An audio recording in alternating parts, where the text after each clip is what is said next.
এটা আমরা পরস্পরের বিরুদ্ধে অনেক সময় মনে এগুলো লুকিয়ে রাখি, এগুলো রাখা হবে না, মনকে পরিষ্কার রাখবেন। তাছাড়া সামাজিকভাবে এগুলি ব্যাপক রকম হয় যে আমি মুসলমান, সমাজে আমাকে সবাই মুসলমান জানে, কিন্তু অন্তরে ইসলামের প্রতি এত বিদ্বেষ যে মনে কোনো রকম সহ্যই করতে পারে না, অথচ সমাজে সবাই মুসলমানের সাথে কোরবানি দেবে, খাবে দাবে, সবই মুসলমান, কিন্তু অন্তরে বিদ্বেষে ভরা। এরা যেটা দৃষ্টান্ত আমি দিচ্ছি, মনে করেন একটা ছেলে ইউনিভার্সিটিতে ইন্টারভিউ দিয়ে ইংলিশে চান্স পাইছে, কিন্তু তার কাগজপত্র উল্টেই যখন দেখে যে এই ছেলেটা মাদ্রাসায় পড়ছে, তাকে আর ওই সাবজেক্টে ভর্তি হতে দেবে না। এবং এইভাবে অনেক ছেলে মনে কষ্ট পেয়ে তার জীবনটা নষ্ট করে ফেলছে।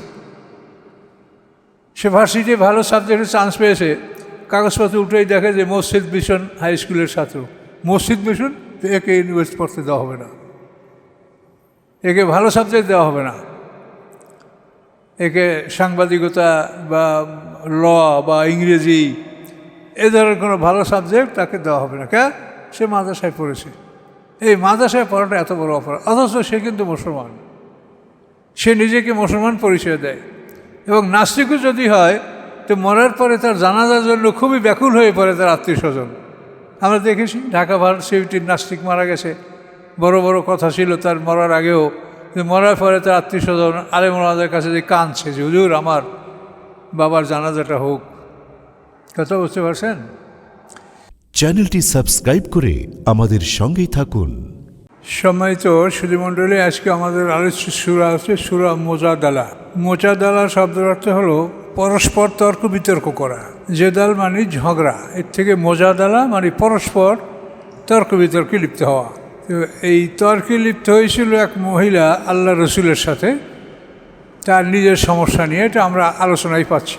আউযু বিল্লাহি মিনাশ শাইতানির রাজিম, বিসমিল্লাহির রহমানির রহিম। কদ সামিআল্লাহু কাওলাল্লাতী তুজাদিলুকা। অবশ্যই শুনেছেন আল্লাহ তাআলা ওই মহিলার কথা, যে মহিলা হে রাসূল আপনার সাথে তর্কে লিপ্ত হয়েছিল, ফি জাওজিহা, তার স্বামীর ব্যাপারে। তর্কটা তার স্বামীকে নিয়ে। ওয়াতাশতাকি ইলাল্লাহ, এবং সে আল্লাহর কাছে অভিযোগ করতেছিল। আল্লাহু ইয়াসমাউ তাহাবুরাকুমা, আল্লাহ তাআলা তোমাদের বাক্য বিনিময় শুনেছেন। ইন্নাল্লাহ সামিউম বাসির, নিশ্চয়ই আল্লাহ তাআলা সব কিছু শোনেন, সব কিছু দেখেন। তো ঘটনা হলো, এক মহিলা, তার স্বামী আউস ইবনে সামেত, আর ওই মহিলার নাম হচ্ছে খাওলা বিনতে সায়লাবা। তো ওই স্বামীর সাথে কোনো একটা তর্কে বিতর্কে বা মতানৈক্য হওয়ার কারণে স্বামী রাগ করে তাকে তালাক দিয়ে দিয়েছে। পুরুষ এরকম হঠাৎ করে অনেক সময় রাগ করে। তো তালাক দিয়ে ফেলার পরে এখন ওই মহিলা না তালাক দেয় নাই, জেহার করেছে। জেহার সামনে আমরা পড়লেই পাবো, দেখেন আর একটু পড়ি, তার সবটা ক্লিয়ার হবে। বিসমিল্লাহির রহমানির রহিম। আল্লাযীনা যাহিরুনা মিনকুম, আল্লাহ বলেন যারা তোমাদের মধ্যে হতে জেহার করে, মিন নিসাইম, তাদের স্ত্রীদের থেকে, মা হুন্না উম্মাহাতিহিম, তারা তাদের মা নন, ইন উম্মাহাতুম ইল্লাল্লাহি ওয়ালাদনাহুম, নয় তাদের মা আর কেউ তারা ছাড়া যারা তাদেরকে প্রসব করেছে। ওয়াইন্নাম লা ইয়াকুলুনা মুনকারাম মিনাল কওলি যুরা, নিশ্চয়ই মুশরিকরা বলে এমন কথা যে কথা অপছন্দনীয়, মিথ্যা। ওয়াইন্নাল্লাহা আফুউন গাফুর, নিশ্চয়ই আল্লাহ তাআলা ক্ষমাশীল দয়াময়। মানে স্বামী স্ত্রীর উপরে রাগ করিয়া জেহার করেছে। জেহার হলো, এটা আরব সমাজে জাহিলিয়াতে প্রচলিত ছিল। স্ত্রীকে বলতো, জাহারা শব্দের অর্থ পিঠ, স্ত্রীকে বলতো তুমি আমার মায়ের পিঠের মতো, অর্থাৎ আমার মায়ের পিঠ যেমন আমার উপর হারাম, তুমি ওইরকম আমার উপর হারাম। এই বললে স্ত্রীকে তালাকের পর্যায়ে নিয়ে যাইতো, স্ত্রীকে আর ব্যবহার করতো না বা ওই তালাক দিত না, অথচ এই কথার মাধ্যমে তারা স্ত্রী তালাক হয়ে গেছে বলে মনে করত। এটা জাহিলিয়াতের প্রথাটা ছিল। তো এই আউস ইবনে সামেত তার স্ত্রী খাওলা বিনতে সায়লাবাকে ওইভাবে জেহার করেছে যে তুমি আমার মায়ের মতো, তুমি আমার মায়ের পিঠের সমতুল্য। এখন এই মহিলা, তার ছিল ছোট ছোট ছেলে মেয়ে সংসারে, এবং এই সংসার ছাড়া তার অন্য কোনো পথ ছিল না। এখন জেহারের শরী হুকুম কি, এটা এখনও নাজেল হয় নাই। জাহেলিয়াতে যে প্রথা চলতেছিল সেই প্রথা অনুযায়ী মহিলা মনে করছে যে আমার স্বামী আমাকে তালাক দিয়ে ফেলছে বা আমি তার সংসারে আর থাকতে পারছি না। তো এই জন্য ওই মহিলা রাসূল সাল্লাল্লাহু আলাইহি ওয়াসাল্লামের কাছে এসে বলে যে আমার স্বামী আমাকে তালাক দেয় নাই, জেহার করেছে, তো তাতে কি আমি তার জন্য হারাম হয়ে গেছি? তো সে সময় আল্লাহ রসুলের কাছে এই বিধান আসে নাই। সে বলে জাহেলিয়াতের বিধান অনুসারে হ্যাঁ তুমি হারাম হয়ে গেছো। এখন ওই মহিলা মানতেছে না, কথাটা বারবার রিপিট করতেছে। এই জন্য বলছে মোজাদালা, মানে সে তর্কে লিপ্ত হচ্ছে। আল্লাহ রসুল বলছে যে তুমি তালাক হয়ে গেছো, কিন্তু মহিলা সেটা মানছে না, বলছে আমাকে তো সে তালাক দেয় নাই, তা আমার এই অবস্থা খারাপ, আমার এই ছেলে মেয়ে ছোটো, আমি যদি এগুলি আমার কাছে নিয়ে যাই তো এগুলো তো অনাহারে থাকবে, আর যদি স্বামীর কাছে রাখি তো এখানে বসে মরবে, আমি মহাবিপদে, আপনি আল্লাহর কাছে বলেন।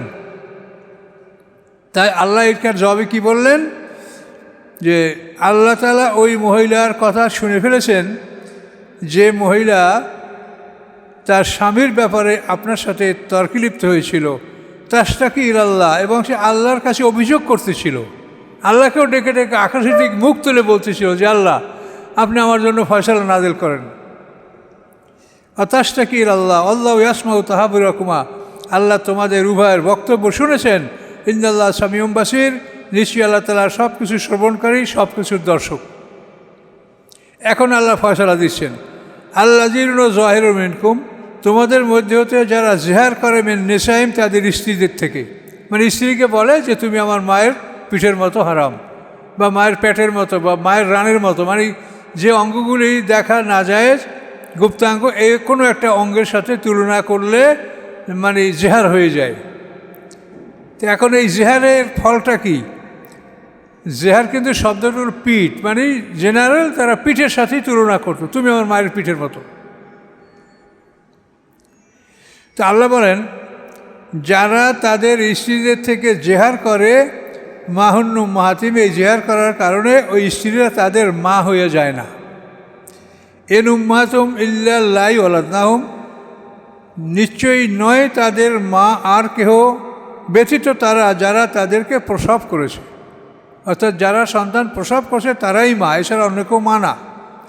ওয়াইন্নাম ইয়াকুলুনা মুনকারাম মিনাল কাউলি জুরা, নিশ্চয় ওরা ওই জাহিলিয়াতের কাফের মুশরিকরা বলে এমন কথা যে কথা গর্হিত, অপছন্দনীয় এবং মিথ্যা কথা, এটা ঠিক না।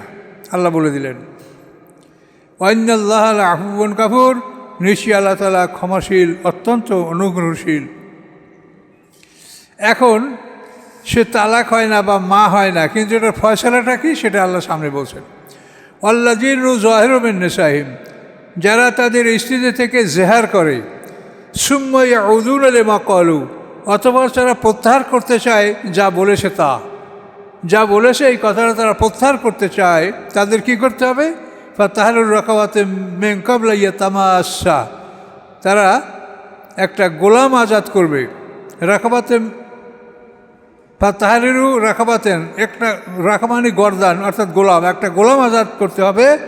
মিন ক্বাবলি ইয়াতামাসসা, একে অপরকে স্পর্শ করার পূর্বে, স্বামী স্ত্রী হিসাবে একে অপরকে স্পর্শ করার পূর্বে একটা গোলাম আজাদ করতে হবে। যালিকুম তুআজুনা বিহি, আল্লাহ তাআলা এই বিষয়ে তোমাদেরকে ওয়াজ করতেছেন, নসিহত করতেছেন।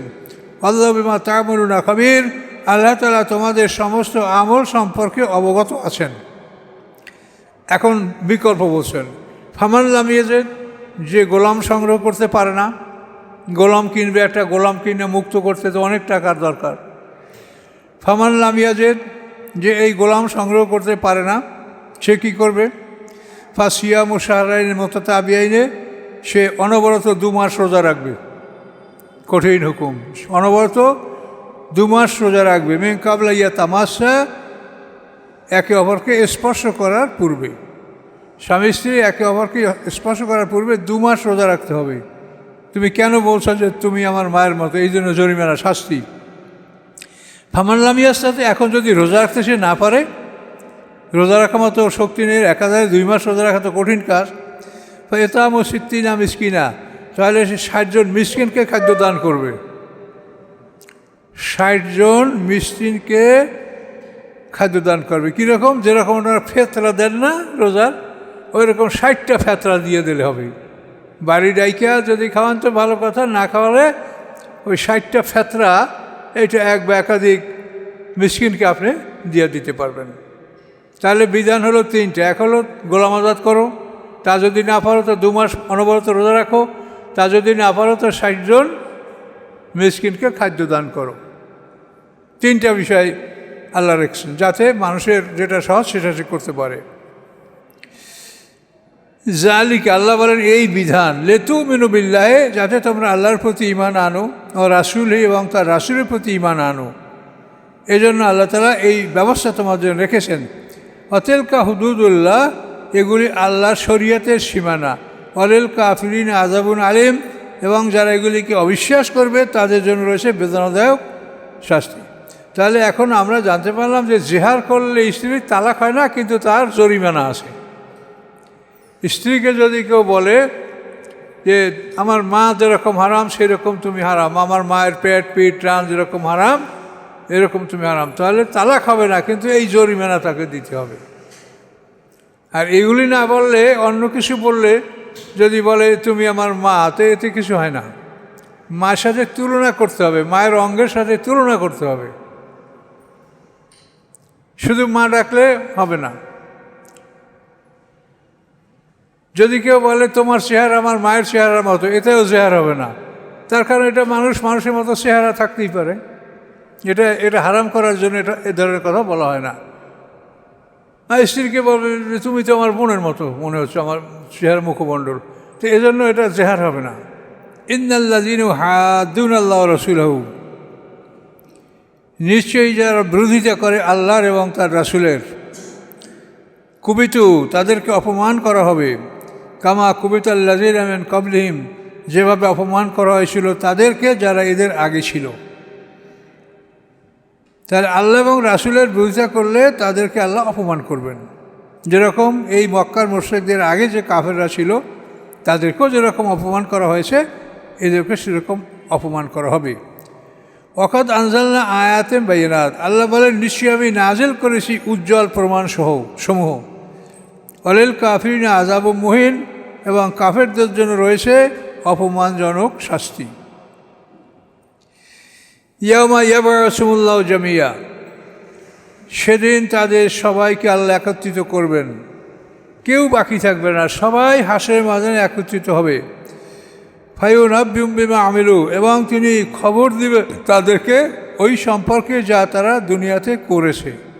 দুনিয়ায় তারা কি করেছে সব খবর তাদেরকে সেদিন আল্লাহ দিবেন। আহসাহুল্লাহ, আল্লাহ সেগুলিকে সুমার করে রেখেছেন, একটা করে রেখেছেন। আর নাসিহু, মানুষ তা ভুলে গেছে। একটা মানুষ যেন আমাদের মতো যাদের বয়স বা আমাদের সাথে কম বেশি 50-60, সে কি নিজের জীবনের সব কথা কাজগুলি মনে রাখতে পারে? তা আল্লাহ বলেন তুমি তো ভুলে গেছো, কিন্তু আল্লাহ সেগুলিকে সব একটা করে রেখেছে।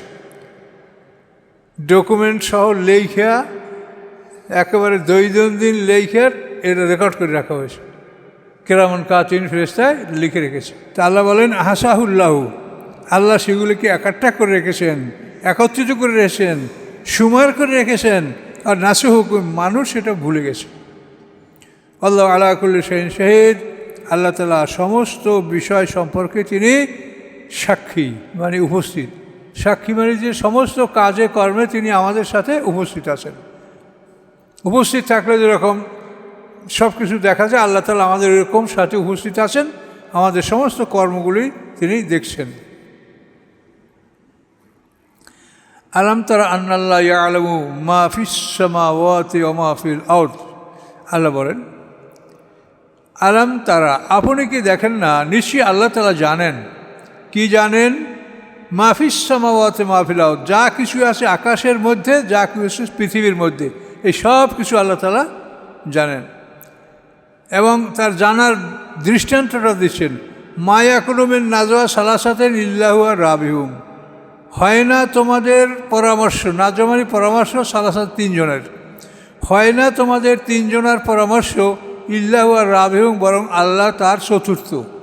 তোমরা তিনজনে পরামর্শ করো, সেখানে আল্লাহ চতুর্থ মনে করে নাও। এখন পরামর্শটা কি আল্লাহর দিনের পক্ষে করো না দিনের বিপক্ষে করো, সেটা বুঝে নাও। ওয়ালা খামসাতেন ইল্লাহু সাদিহুম, নয় পাঁচজনের পরামর্শ, বরং আল্লাহ তার মধ্যে ষষ্ঠ। ওয়ালা আদামিন যালিকা ওয়ালা আকসারা, এবং নয় এর চাইতে কম আর নয় এর চাইতে বেশি। ইল্লাহু মাহুম, ব্যতীত ইয়া যে আল্লাহ তাআলা তাদের সাথে আসে। আইনামা কানু, তারা যেখানেই থাকুক, বনে জঙ্গলে পাহাড়ে নদীতে পানিতে যেখানেই থাকুক, আল্লাহ তাদের সাথে আসে। সুম্মা ইউনাব্বিহুম বিমা আমিলু, অতঃপর তিনি তাদেরকে খবর দেবেন বেমা আমিলু, যা তারা আমল করেছে। ইয়াউমাল কিয়ামাতি, কিয়ামতের দিনে তিনি এই খবরগুলো দিবেন। ইন্নাল্লাহ বিকুল্লি শাইইন আলিম, আল্লাহ তাআলা সব কিছু সম্পর্কে অবগত। কিন্তু আমরা তো মনের মধ্যে অনেক হিংসা বিদ্বেষ লুকিয়ে রাখি। এটা আমরা পরস্পরের বিরুদ্ধে অনেক সময় মনে এগুলো লুকিয়ে রাখি। এগুলো রাখা হবে না, মনকে পরিষ্কার রাখবেন। তাছাড়া সামাজিকভাবে এগুলো ব্যাপক রকম হয় যে আমি মুসলমান, সমাজে আমাকে সবাই মুসলমান জানে, কিন্তু অন্তরে ইসলামের প্রতি এত বিদ্বেষ যে মনে কোনো রকম সহ্যই করতে পারে না। অথচ সমাজে সবাই মুসলমানের সাথে কোরবানি দেবে, খাবে দাবে, সবই মুসলমান, কিন্তু অন্তরে বিদ্বেষে ভরা। এর যেটা দৃষ্টান্ত আমি দিচ্ছি, মনে করেন একটা ছেলে ইউনিভার্সিটিতে ইন্টারভিউ দিয়ে ইংলিশে চান্স পাইছে, কিন্তু তার কাগজপত্র উল্টেই যখন দেখে যে এই ছেলেটা মাদ্রাসায় পড়ছে, তাকে আর ওই সাবজেক্টে ভর্তি হতে দেবে না। এবং এইভাবে অনেক ছেলে মনে কষ্ট পেয়ে তার জীবনটা নষ্ট করে ফেলছে। সে ভার্সিটিতে ভালো সাবজেক্টে চান্স পেয়েছে, কাগজপত্র উল্টেই দেখে যে মসজিদ মিশন হাই স্কুলের ছাত্র। মসজিদ মিশন, তো একে ইউনিভার্সিটি পড়তে দেওয়া হবে না, একে ভালো সাবজেক্ট দেওয়া হবে না, একে সাংবাদিকতা বা ল বা ইংরেজি এ ধরনের কোনো ভালো সাবজেক্ট তাকে দেওয়া হবে না। কে? সে মাদ্রাসায় পড়েছে। এই মাদ্রাসায় পড়াটা এত বড় অপরাধ, অথচ সে কিন্তু মুসলমান, সে নিজেকে মুসলমান পরিচয় দেয়। এবং নাস্তিকও যদি হয়, তো মরার পরে তার জানাজার জন্য খুবই ব্যাকুল হয়ে পড়ে তার আত্মীয় স্বজন। আমরা দেখেছি ঢাকা ভার্সিটির নাস্তিক মারা গেছে, বড় বড় কথা ছিল তার মরার আগেও, মরার পরে তার আত্মীয় স্বজন আলেম ওলামাদের কাছে যে কাঁদছে যে হুজুর আমার বাবার জানাজাটা হোক। কথা বুঝতে পারছেন?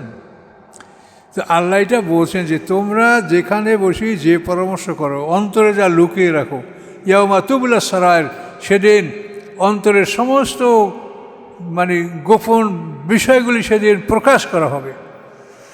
বা হুসলা মাহফিজ সুদূর, অন্তরে যা কিছু আছে সেগুলি অন্তর থেকে সংগ্রহ করে নেওয়া হবে, পরিষ্কার করার কথা। কাজে এই জন্য সবসময় মনকে পরিষ্কার রাখতে হবে। কারো বিরুদ্ধে কোনো হিংসা বিদ্বেষ মনে জমায় রাখবেন না। সম্ভব হলে তার সাথে কথা বিনিময় করবেন, আলাপ করবেন, তারপর মনকে পরিষ্কার রাখবেন। কারো ব্যাপারে মনের মধ্যে এমন কিছু গোপন রাখবেন না যেটা আপনি প্রকাশ করতে লজ্জা পান, তাহলে সেটা কিন্তু আল্লাহ প্রকাশ করবে হাসরের ময়দানে। কাজে সেদিন লজ্জাটা হবে আরও বেশি, যেহেতু সেদিন সমস্ত মানুষের সামনে এগুলো উন্মুক্ত করা হবে।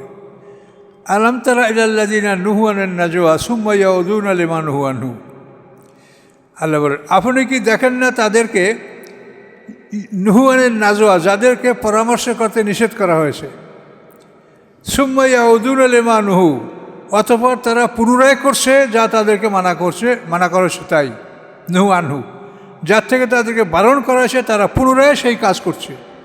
ওয়া তানাজাউনা বিল ইসমি ওয়াল উদওয়ান, এবং তারা পরামর্শ করে পাপ এবং সীমা লঙ্ঘনের বিষয়। ও মাসিয়াতের রাসূলের অবাধ্যতার বিষয়, যে রাসূলের বিরুদ্ধে কীভাবে করবে এইভাবে পরামর্শ করে। তো এই যে পরামর্শ, এটা সাধারণত মুনাফিকরা এই ধরনের পরামর্শ করত রাসূলের জামানায়। মদিনা শহরে অন্তত 82 জন মুনাফিক ছিল। এই মুনাফিকরা এই ধরনের পরামর্শ আল্লাহ রসুলের বিরুদ্ধে, আল্লাহ রসুলের নাফরমানি অবাধ্যতার জন্য কি করা যায় এগুলি তারা করত। এই মুনাফিক এবং ইহুদি দুইটা দল এই পরামর্শে লিপ্ত থাকত। ওয়াইজা জাউকা, যখন তারা আপনার কাছে আসতো, হাইয়ুকা, তারা আপনাকে অভ্যর্থনা জানাতো, বেমা, এমন কিছু দিয়া লামু হাইয়িকা বিহিল্লাহ, যার দ্বারা আল্লাহ আপনাকে অভ্যর্থনা জানায় না। অর্থাৎ আপনাকে এসে তারা বলতো আসসালামু আলাইকুম, বলতো আসসালামু আলাইকা, সাম্মানি জহর 20, আপনি ধ্বংস হন, আপনার মরণ হোক। এভাবে তারা, এই জন্য আল্লাহ বলছে যে তারা এমন ভাষায় আপনাকে অভ্যর্থনা জানায় যেই ভাষায় আল্লাহ তাআলা আপনাকে অভ্যর্থনা জানায় না। আল্লাহ বলে সালাম, আল্লাহ শান্তির বাণী আমাদেরকে শোনায়, কিন্তু ওই কাফেররা ইহুদিরা মানে মুখ বিকৃত করে এমনভাবে বলে এটা বোঝা যায় না যে আসসালামু আলাইকা বলছেন, আসসালামু আলাইকা বলেছে, এভাবে তারা বলতো। সেই কথা আল্লাহ বলেন যে আপনার কাছে যখন আসে তারা এমন বাক্য দ্বারা আপনাকে অভ্যর্থনা জানায়, অভিবাদন জানায়, যে শব্দ দ্বারা আল্লাহ আপনাকে অভ্যর্থনা জানায় না। ওয়াকুলুনা ফি আনফুসিহিম, এবং তারা মনে মনে কথাও বলে লাউলা ইউআযিবুল্লাহু বিমা নাকুল, আমরা যা বলি এজন্য আল্লাহ আমাদেরকে শাস্তি দেন না কেন? আল্লাহ যদি মুহাম্মদ সাল্লামের পক্ষ হয়, তিনি যদি শাস্তি দেওয়ার ক্ষমতা রাখেন, তো আমরা তো এগুলো বললাম মনে মনে মুহাম্মদ সাল্লামের বিরুদ্ধে, আসসালামু আলাইকার বিরুদ্ধে আসসালামু আলাইকা বললাম, তো আমাদেরকে শাস্তি কেন দেওয়া হয় না? এটাও আবার তারা বলে। তো আল্লাহর কি জবাব দিচ্ছেন দেখেন। আল্লাহ বলেন তোমাদের শাস্তি দেই না কেন? হাসবুহুম জাহান্নাম, জাহান্নামই যথেষ্ট। কাজে জাহান্নামের আগে দুনিয়াতে তোমাদেরকে শাস্তি না দিলেও কোনো সমস্যা নাই, জাহান্নামই যথেষ্ট। আলকাতরার জামা পরাইয়া জ্বলন্ত আগের মধ্যে নামিয়ে দেওয়া হবে, হাত পাগুলি গলার সাথে বেঁধে দেওয়া হবে। কত ভয়ঙ্কর শাস্তির কথা কোরআনে আল্লাহ বলেছেন। এই জন্য আল্লাহ বলছে যে এখন আমি শাস্তি দেই না কেন? জাহান্নামই যথেষ্ট, এই জন্য এখন আর দিচ্ছি না।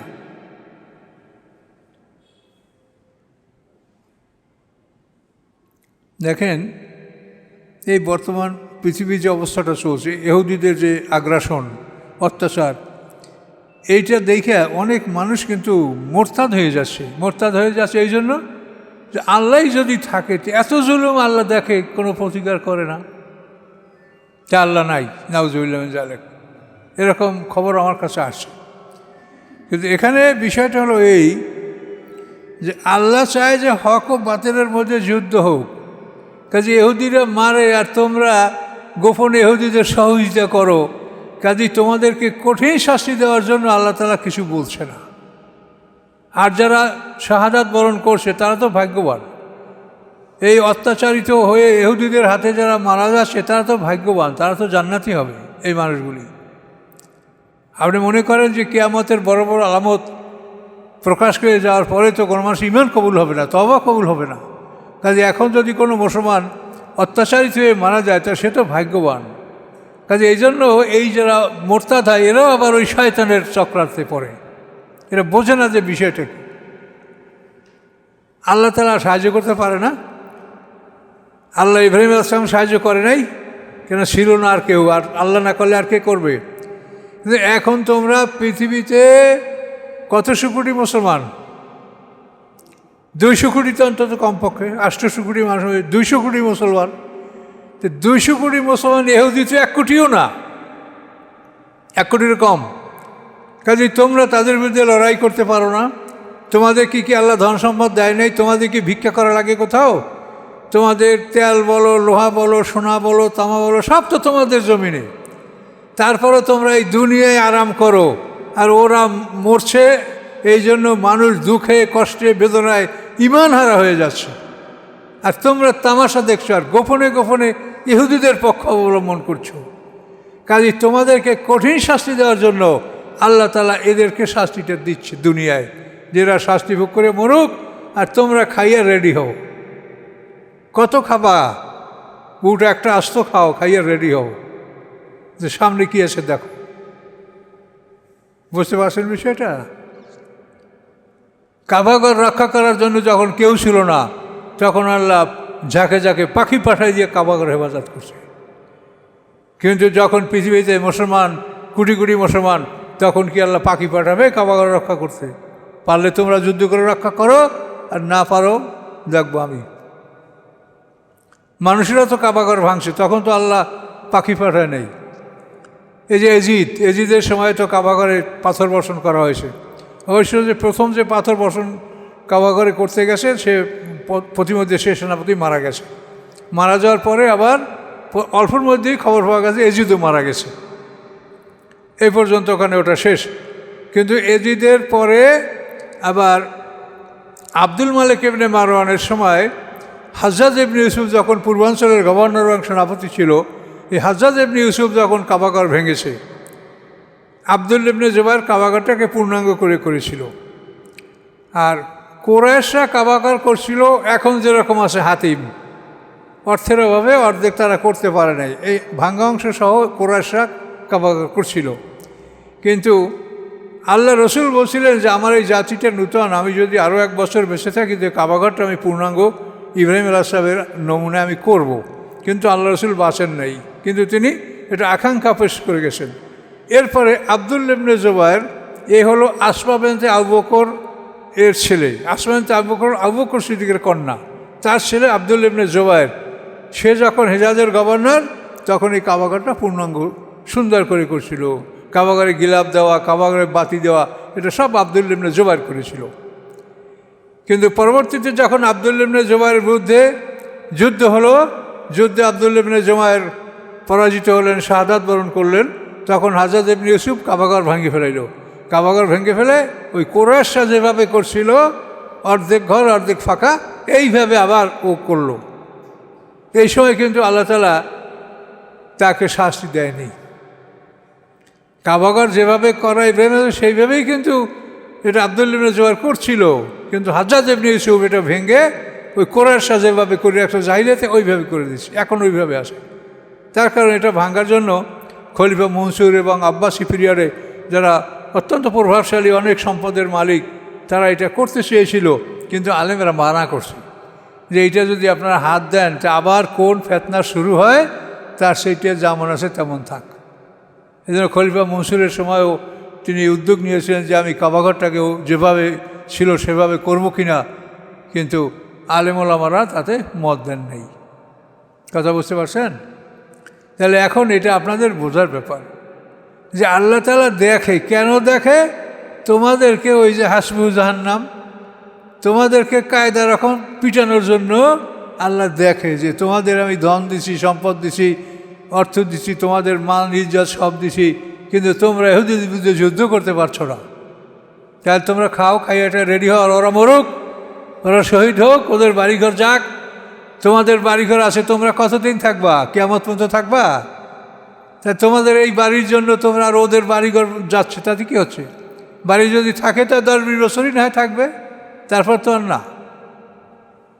তাহলে এই জিনিসগুলো কিন্তু যারা বোঝে না তারা অনেক সময় কিন্তু ঈমান হারা হয়ে যাচ্ছে যে আল্লাহ যদি থাকে তো এত বড় জুলুম হয়, আল্লাহ দেখে না। আর জুলুম দেখার জন্য তারা তোমাদেরকে বলছে। মক্কাবাসীরা কি বলছিল?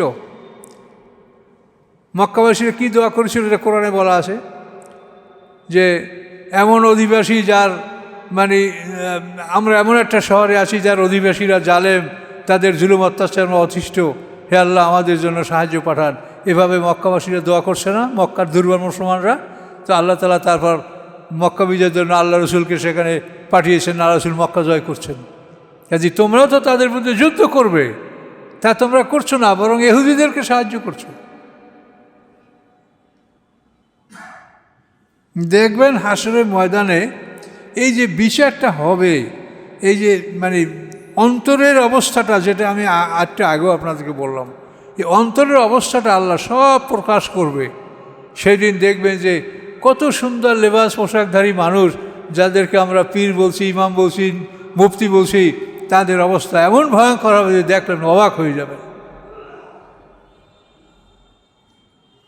খালি ফজিলত আর ফজিলত। কোথায় আছে ফজিলত? এই ফজিলত খোদার পিছনে আছে। কিন্তু আসলে সারা পৃথিবীতে কি হচ্ছে? আল্লাহ তোমাদের কেন পাঠাইছে? আল্লাহ তাআলা হক ও বাতিল দুইটা দল পৃথিবীতে প্রতিষ্ঠিত রাখছে কেন? যে তিনি যুদ্ধ দেখতে চান, তিনি হক ও বাতিলের লড়াই দেখতে চান, তার পথে কারা জীবন দেয়, তার পথে কারা রক্ত ঝরায়, এটা আল্লাহ দেখতে চান। কাজেই তোমরা খালি আরাম খোঁজো, আরাম। তো থাকো, আরাম করো এই কয়দিন।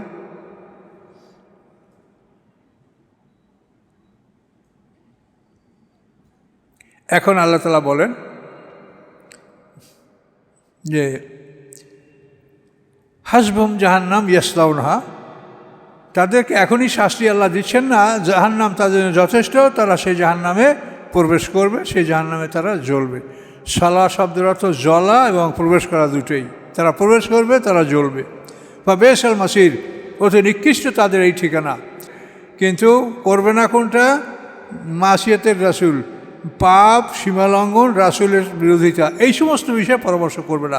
পরামর্শ করবে বেররিয়াত তাকওয়া, ন্যাকামল, ন্যাক কাজ এবং আল্লাহ ভীতি, এই বিষয় নিয়ে তোমরা পরামর্শ করবে।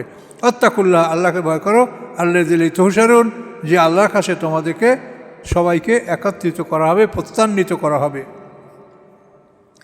আল্লাহ বলেন ইন্নামান নাজওয়া মিনাশ শাইতান, এই পরামর্শগুলি হলো শয়তানের পক্ষ থেকে। লিয়াহযুনাল্লাযীনা আমানু, যাতে তারা দুঃখ দেবে মোমেনদেরকে। ওয়ালা হিসেবে দাররিম শাইয়া, অথচ তারা মোমেনদের কোনো ক্ষতি করতে পারে না, ইল্লা বিইজনিল্লাহ, আল্লাহর অনুমতি ছাড়া। ওয়ালাল্লাহি ফালিয়াতাওয়াক্কাল মুমিনুন, এবং আল্লাহর উপরেই যেন মোমেনরা নির্ভর করে। এটা শানে না শুনে বুঝবেন না। আল্লাহ বলছেন এই পরামর্শটা শয়তানের পক্ষ থেকে, এবং এর দ্বারা মোমেনরা কষ্ট পায়। মানে যারা ধনী সম্প্রদায়, ইহুদিরা যারা বড় আলেম, তাদের তো একটা মর্যাদা আছেই আলাদা, যেহেতু তারা আলেম। এখন এই আলেম হিসেবে তারা রাসূলের সাথে বেশি পরামর্শ করত। আবার যারা ধনী, তারা ধনীদের সাথে পরামর্শ করত। গরিব মুসলমানরা চুপ করে থাকতো, মানে ভয়তে তারা অগ্রসর হইতো না। তো এখন এই পরামর্শ করত, আবার এই পরামর্শ করতে ফাঁকে ফাঁকে তারা গরিবদের দিক তাকাইতো, মানে যাতে ওরা বুঝতে পারে যে আমরা বড় লোক, আমাদের সাথে, আমরা রাসূলের সাথে অনেক কথাবার্তা বলছি, তোমরা বলছো না। এটা মানে নিজেদের গ্র্যাভিটি দেখাবার জন্য মাঝে মাঝে পরামর্শ করতো, আর ওদের দিকে আবার তাকাইতো কষ্ট দেওয়ার জন্য। বুঝছেন বিষয়টা? যে আমি একজন বড় মানুষ, সম্মানিত মানে, আমি রাসূলের সাথে কথা বলছি, আমি ধনীদের সাথে কথা বলছি, আমি এখানে গরিবদের কোনো স্থান নাই, এইভাবে তারা মোমেনদেরকে কষ্ট দিত। এই জন্য আল্লাহ বলছেন যে এই পরামর্শের বিষয়টা এটা শয়তানের পক্ষ থেকে। যে শয়তান চায় যে এর দ্বারা মোমেনদের অন্তরে একটা ব্যথা বেদনা সৃষ্টি করুক, কিন্তু আল্লাহর অনুমতি ছাড়া তারা মোমেনদের অন্তরে ব্যথা দিতে পারবে না। ওয়ালাল্লাহি ফালিয়াতাওয়াক্কাল মুমিনুন, এবং মোমেনরা যেন একমাত্র আল্লাহর উপরেই নির্ভর করে। ইয়া আইয়ুহাল্লাযীনা আমানু ইযা কিলা লাকুম তাফাসসাহু ফিল মাজালিসি ফাফসাহু ইয়াফসাহিল্লাহু লাকুম, হে ঈমানদারগণ, ইযা কিলা লাকুম, যখন তোমাদেরকে বলা হয়, তাফাসসাহু ফিল মাজালিসি, মজলিসের মধ্যে জায়গা করো, মজলিসের মধ্যে সম্প্রসারণ করো, লোক আসে বসতে দাও। ফাফসাহু, তখন তোমরা ফাফসাহু মানে তোমরা বাড়াও, জায়গাটা প্রশস্ত করো, সম্প্রসারণ করো। ইয়াফসাহিল্লাহু লাকুম, আল্লাহ তোমাদের জন্য সম্প্রসারণ করবেন, তোমাদের জন্য আল্লাহ তাআলা বাড়িয়ে দিবেন। ওয়াইজা কিলুন সুজু, যদি বলা হয় যে উঠে দাঁড়াও, ফান সুজু, তাহলে তোমরা উঠে দাঁড়াবে। যদি উঠে দাঁড়াও তাহলে কী হবে? ইয়ারফাল্লাহুল্লাযীনা আমানু মিনকুম, তোমাদের মধ্যে যারা ঈমানদার তাদের সম্মান আল্লাহ বাড়িয়ে দেবেন। ওয়াল্লাযীনা উতুল ইলমা দারাজাত, এবং যাদেরকে জ্ঞান দেওয়া হয়েছে তাদের জন্য আছে বড় মর্যাদা। আল্লাহু বিমা তা'মালুনা খাবীর, আল্লাহ তাআলা তোমাদের আমল সম্পর্কে খবর রাখেন। বিষয়টা হলো, বোঝেন, তোমাদেরকে যখন বলা হয় যে তাফাসসাহু মানে সম্প্রসারণ করো, জায়গা বানাও, আপনারা বসে আছেন আরামে, একটা লোক আসে জায়গা নেই, তো একটু চাইপে টাইপে জায়গা বানায়, এই তাফাসসাহু মানে এটা। তো এটা আল্লাহ রসুল যখন মদিনায় সাধারণত ফজরের নামাজের পরে, ইশরাক নামাজের পরে তিনি কিছু কথাবার্তা দৈনন্দিনই বলতেন। তো এই সময় সাহাবীরা যারা ছিল তারা তো আসে, আবার কেউ বাইরের থেকেও আসতো, কেউ একটু দূর থেকে যারা মসজিদে জামাতে আসে না এরকম তারাও আসতো। তো এই আসার পরে যারা জায়গা আগে দখল করতো তারা এই জায়গা ছাড়তে কেউ রাজি হতো না। তাতে অল্প বয়সী বা এভাবে যুবক শ্রেণীর তারা হয়তো আগে জায়গা দখল করছে, এখন সিনিয়র সাহাবীরা আসছে, এখন তারা এসে দাঁড়াই রয়েছে, কিন্তু তাদের জন্য তারা জায়গা করে দিচ্ছে না। তো এই জায়গা করে না দেওয়ার কারণে আল্লাহ বলছেন যে এইভাবে সিনিয়ররা যখন আসে তারা যদি এরকম দাঁড়িয়ে থাকে, তাহলে তোমরা যারা যুবক, তারা অল্প বয়সী, তারা তাদের জন্য তোমরা জায়গা করে দাও। তো এই সমস্ত জিনিস যে কোরআনে বলা আছে, এটা কি আপনারা চিন্তা করছেন কোনো সময় যে এগুলো কোরআনে আছে? বলেন তো, মানব জীবনের খুঁটিনাটি সব বিষয় কোরআনে আছে। কাজে কোরআনে যেগুলি নাই সেগুলি নিয়ে শরীয়তকে বাড়ানো, এটা কিন্তু ঠিক হবে না। কোরআনে যেগুলো আছে সেগুলি আপনারা ব্যাপকভাবে বলেন, দেখবেন যে সব আছে। তো এখন বিষয়টা ক্লিয়ার হয়েছে আপনাদের, যে ওইরকম সিনিয়র সাহাবিরা, এবং এইভাবে হচ্ছে মদিনায় অনেক সিনিয়র সাহাবি, বদরি সাহাবি, তারা জায়গা পায় নাই, তারা ওই ছোটরা আগে বসছে, এখন বড়রা আসছে, তাদের আমরা রাসূলের সামনে বসছি, আমরা জায়গা ছাড়বো না। তাদেরও এটা একটা মনের আগ্রহশীল যে আমরা বসছি রাসূলের সামনে, আমরা জায়গা ছাড়বো না। কিন্তু আল্লাহ বলছে যে না। এবং যদি তোমাদেরকে বলে ওঠো, কেউ যদি দাঁড়াই, তুমি যুবক, তুমি দাঁড়াও, তুমি দাঁড়িয়ে থাকো, ওই সিনিয়রকে বসতে দাও, তাহলে তুমি দাঁড়াইতে বলে তুমি দাঁড়াবে। এই দাঁড়ানোর জন্য তোমার ইজ্জত যাবে না। তুমি মনে করো না যে আমাকে দাঁড় করাইছে বা আমাকে উঠে বসতে বলছে, সরতে বলছে, এই জন্য ইজ্জত গেল না। যারা মুরব্বী, যারা সিনিয়র, তাদেরকে তোমরা জায়গা করে দাও, সম্মান করো, এতে তোমাদের সম্মান আল্লাহ বাড়াই দেবে। এ কথা আল্লাহ বললেন। ইয়ারফাল্লাহুল্লাযীনা আমানু মিনকুম ওয়াল্লাযীনা উতুল ইলমা দারাজাত, কিন্তু যাদেরকে জ্ঞান দেওয়া হয়েছে তাদের জন্য রয়েছে বহু স্তর। জ্ঞানের কারণে একটা মানুষ আল্লাহর কাছে বহু স্তর লাভ করবে যদি সে জ্ঞানের সদ্ব্যবহার করে। আল্লাহু বিমা তা'মালুনা খাবীর, আল্লাহ তাআলা তোমাদের আমল সম্পর্কে অবহিত আছেন। তাহলে আল্লাহ রসুলের সামনে যে মজলিস বসবে, এই মজলিসের আদব সম্পর্কে এই কথাগুলো বলা হয়েছে। তো এগুলো আমরা এখনও মেনে চলব। তবে নামাজের কাতারের জন্য এটা জরুরি না।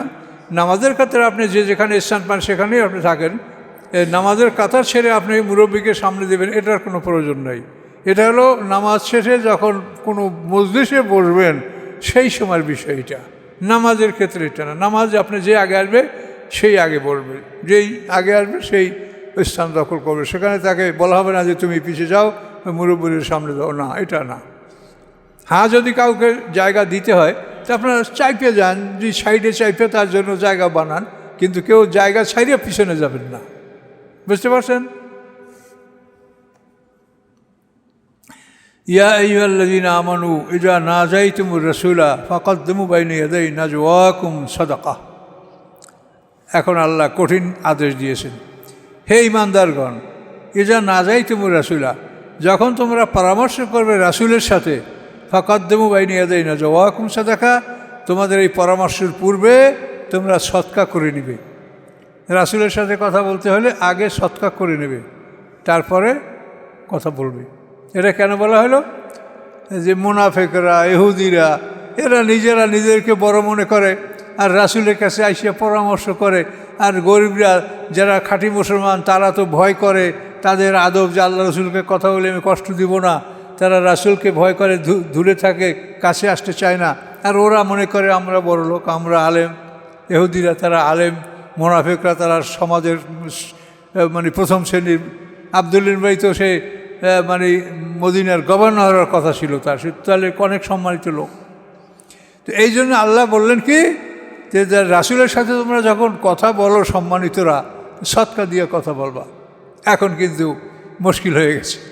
তো এই আয়াতটা হযরত আলী রাদিয়াল্লাহু তাআলা আনহু এই আয়াত নাযিলের পরে তিনি একটা দিনার সদকা করে আল্লাহ রসুলের সাথে কথা বলেছেন। তো এটার পরেই আল্লাহ তাআলা এই আয়াতটা প্রত্যাহার করে নিয়েছেন যে আমার সাথে রাসূলের সাথে কথা বলতে হলে সদকা দিয়ে কথা বলতে হবে। এটা আসলে মানুষের জন্য একটা কষ্টকর, মানে এটার দ্বারা আল্লাহ তাআলা একটা ভয় দেখালেন বা একটা রাসূলের সম্মান বা মর্যাদা সম্পর্কে এটা বুঝালেন যে তোমরা যেন মনে করো না যে রাসূলের সাথে আমরা বড় লোক, আমরা আলেম বারবার কথা বলি, এটা যেন না হয়, রাসূল যেন বিরক্ত না হন। আল্লাহ বলেন ফাকাদ্দিমু বাইনা ইয়াদাই নাজওয়াকুম সাদাকা, তোমাদের পরামর্শের আগে সদকা দাও। জালিকা খায়রুল লাকুম, ইহাই তোমাদের জন্য উত্তম, ওয়াথার এবং পবিত্রতম। ফাল্লাম তাজিদু, এর সাথে সাথেই দেখেন বলে দেন আল্লাহ, যদি তোমরা সদকা দেওয়ার মতো কিছু না পাও, ফাইনাল্লাহ গফুরুর রহিম, নিশ্চয়ই আল্লাহ তাআলা ক্ষমাশীল, দয়াময়।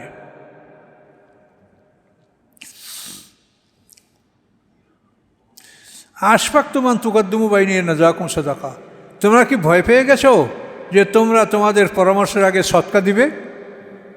ফাইল্লাম তাফালু, যদি তোমরা দিতে না পারো, অতাবাল্লাহ আলাইকুম, আল্লাহ তোমাদের তওবা কবুল করেছেন, তোমাদের দিকে ফিরে আসেন, অতএব তোমাদের আর সৎকার দেওয়া লাগবে না। তো হাকিমুসলাতা ওয়াতু জাকাতা, তোমরা সালাত কায়েম করো, জাকাত দাও, ওয়াতিউল্লাহ রাসুলহু, আল্লাহ এবং রাসুলের আনুগত্য করো, আল্লাহ খবিরুম বিমা তা'মালুন, আল্লাহ তাআলা তোমাদের আমল সম্পর্কে অবহিত। এ পর্যন্ত থাকলো। তাই এই আদব কায়দা এগুলি সব বলা হয়েছে 2 রুকু 13 নম্বর আয়াত পর্যন্ত।